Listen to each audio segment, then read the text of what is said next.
Hello po sa lahat! Ayan, marami tayong bayabas na nakuha.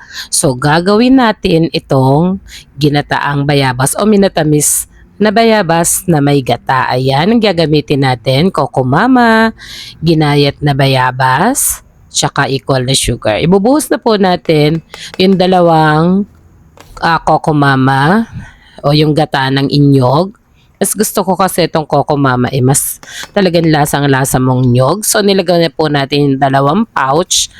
Tapos po lalagyan ko pa po siya ng yung pouch, lalagyan ko ng dalawang ganun din kadaming tubig na idadagdag natin. So lalagyan natin ng 5 equal na sugar para hindi po yung regular sugar ang ilalagay natin.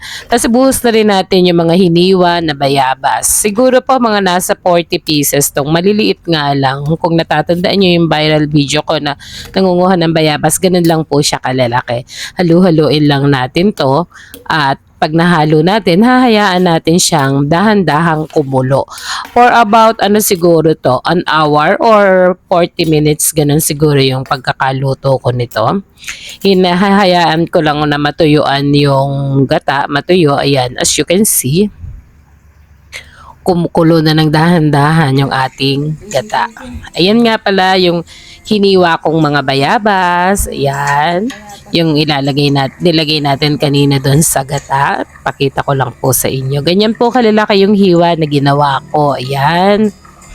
Tapos po, eto makikita natin, balikan natin yung aking niluluto. Kumukulo na po siya. Ayan. Ayan. Hindi ko na po siya tinakpan kasi para mas madali siyang mag-decrease nitong gata. Yan. Pag halos parang kakanggata siya, ganon.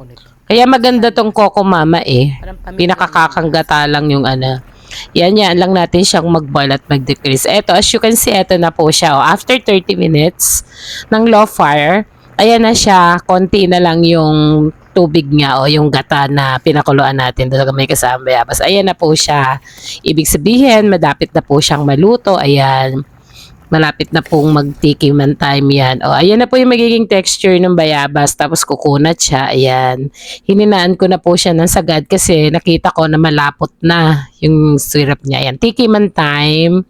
Ipapatikim ko po to sa Bicolana kong kumare, si Maring Josie. Shout out Maring Josie. Titingnan ko yung binigay niya kung tama yung pagkakaluto ko at tama yung magiging lasa.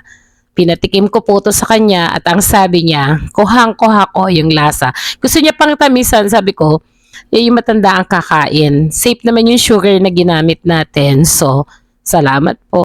Okay naman po ang kanyang tinikman. So, kung nagustuhan niyo po ang aking pagluluto, nagustuhan niyo po, paki-like and share naman po ako. Thank you!